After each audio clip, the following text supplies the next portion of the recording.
Pag brown ang meat, hindi natin na-overcook. Ibuhos na natin ang ating tomato sauce. Ay, may big deal. Ayan.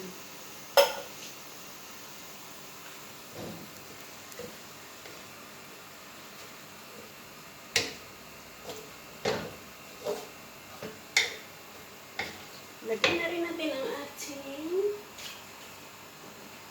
sweet corn para may texture ang ating burritos.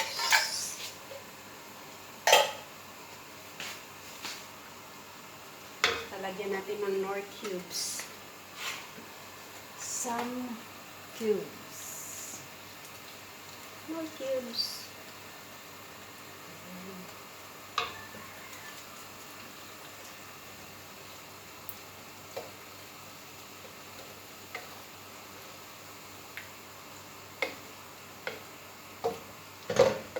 Super innards. Lagyan natin ng mga damo-damo. Damuhala. Oregano. Bibili pa tayo dun sa taas ng basil at saka ano. Ito ang problema ng mga putorts. Yan. Kailangan talaga mayroong ganyan. Ito Dagdag ay sa rosemary. mga hayop. Yan. Kasi ang lolo ko noon nung rasyon ng mga height, sinabing punta ng alas 6, dumating alas 10. Kaya, mga maliliit na lang yung naabutan niya. Ito basil. Ganyan ang kanyang paniniwala. Kaya, naubusan daw ng ng height ang kanyang lolo yung time na yun.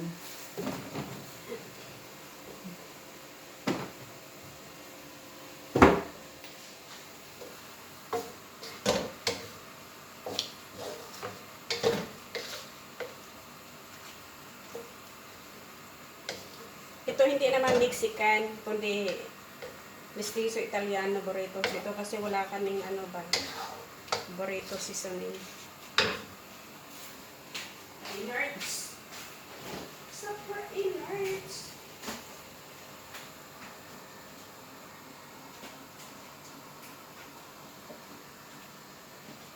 Ayan, ang init talaga ng panahon.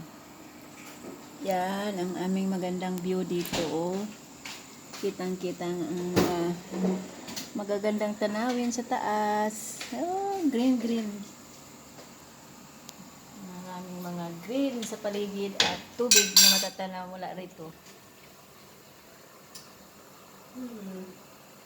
Lagyan natin ng lingham. This is my secret recipe. Dagdag sa pang-anghang, anghang tamis.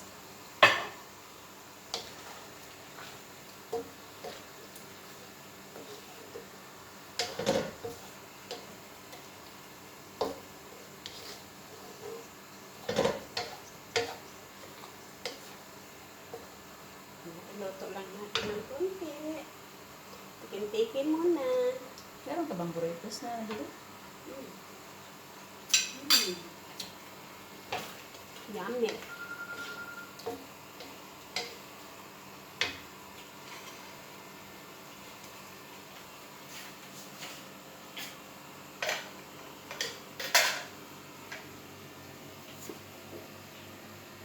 Ito ang kidney beans. Kung kayo may sakit sa kidney, kain lang kayo ng kidney beans. Kung kayo may sakit sa mata, malabong mata, kumain lang kayo ng carrots.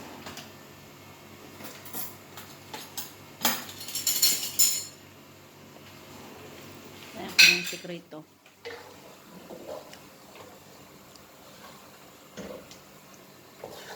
Hintayin natin na matuyo ang ating meat. Ngayon, maglagay tayo ng tinatawag na cheese.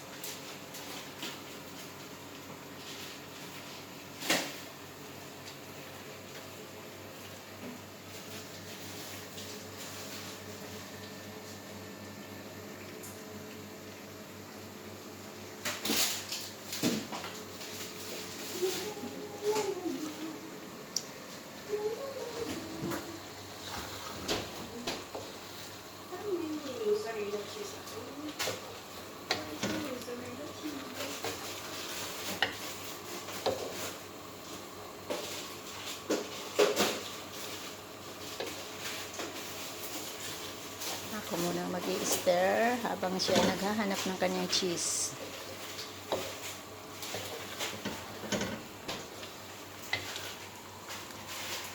Stir muna natin ang stir. Lagyan natin ang cheese, mga kalakusina. Itong ating cheese ay frozen. Yan, para medyo lapot-lapot.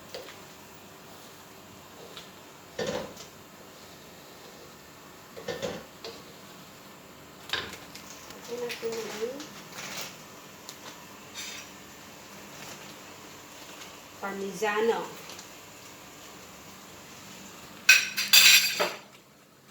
Are you dining in? Hello, Adam. Hello.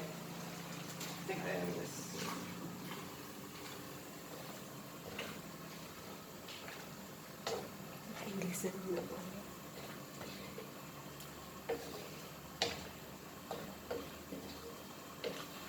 Natikman mo na, Maren? Ano pa?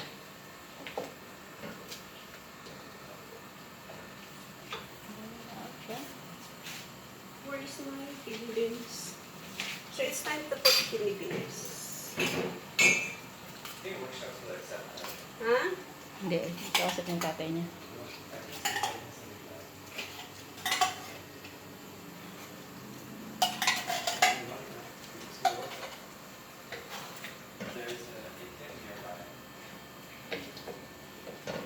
Yan sila mga Tagalog yan dati. Pero pinanganak yan sa Iloilo, lumaki sa Manila, tumanda dito sa Brunei, kaya ganun sila magsalita. Nagiging mix. Kalimutan na nila yung kanilang sariling lingwahe. Mother language. Namatay ng kanilang mother tongue.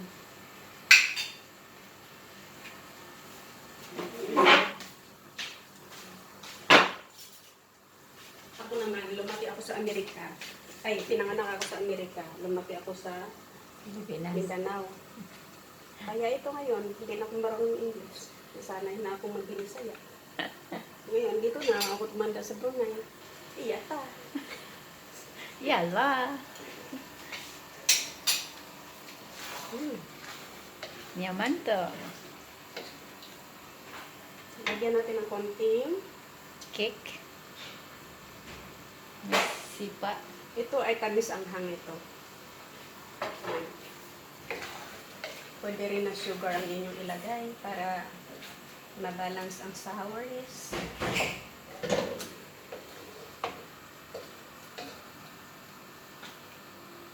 Ganito na kasimple magluto ng burritos. As simple as this. And that's all. Ah, nagsama silang dalawa.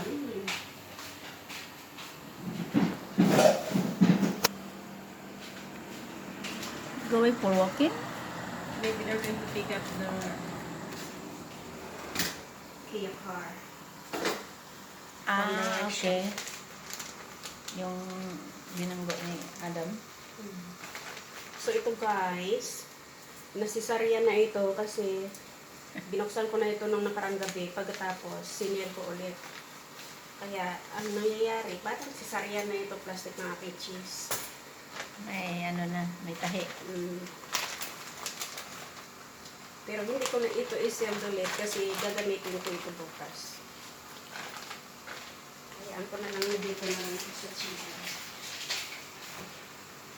Ayun pa lang, kaibigan ko. Kaya pag nag-asin kayo, huwag niyong biglain kasi minsan may mga cheese na maalat. Kaya doon lang kayo maglagay ng dagdag na asin pag tapos na kayong nagluto para malalaman mo kung gaano karami ilagay mo. Kasi pag kinumplito mo ng asin na wala pang cheese, Baka magsisi ka sa bandang huli. pag umalat, hindi mo na mabawi.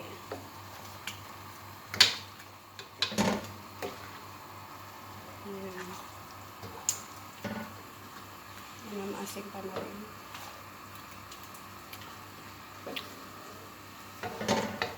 Naman.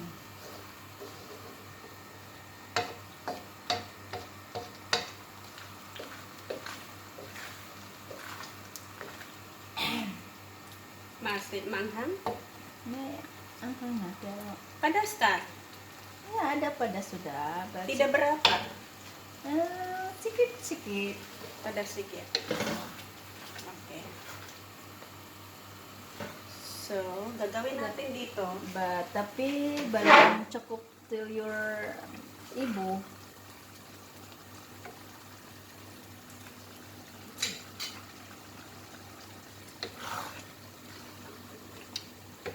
Kan? Tidak cukup kan? Dah padas?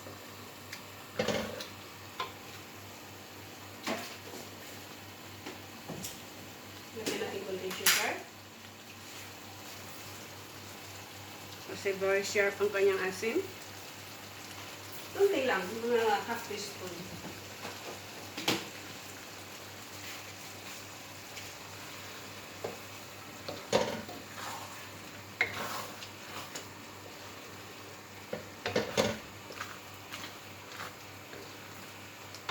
So, dagdagan natin ang paprika. Para medyo may laban. Ayan. So, ito, pwede na to.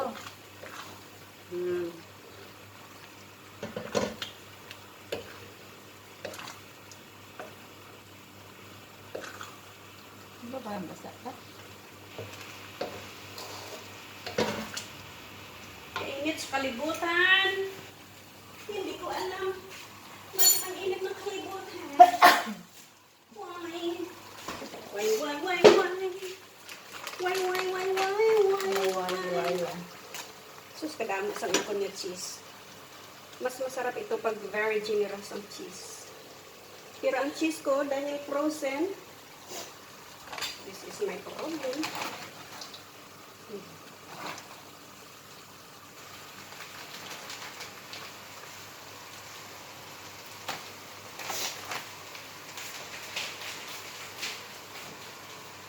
Together as one.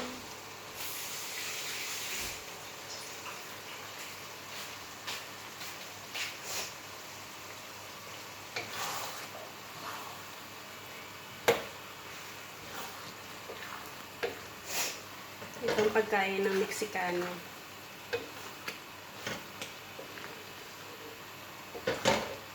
Ang lolo ko dati, muntik nang nag-Meksikano. Kasi doon sa aeroplano, katabi niyang Meksikano nga rin. Kaya muntik-muntikan ng mag-Meksikano din siya. Alam mo, Maray, Muntik lang.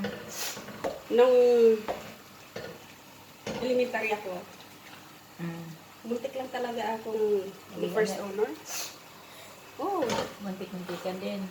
kasi yung seatmate ko, double yung maupuan noon, yung desk. Yung katabi ko yung nag-first First honor honor. ba? So, magkatabi kami kasi So, dala-dala yan, di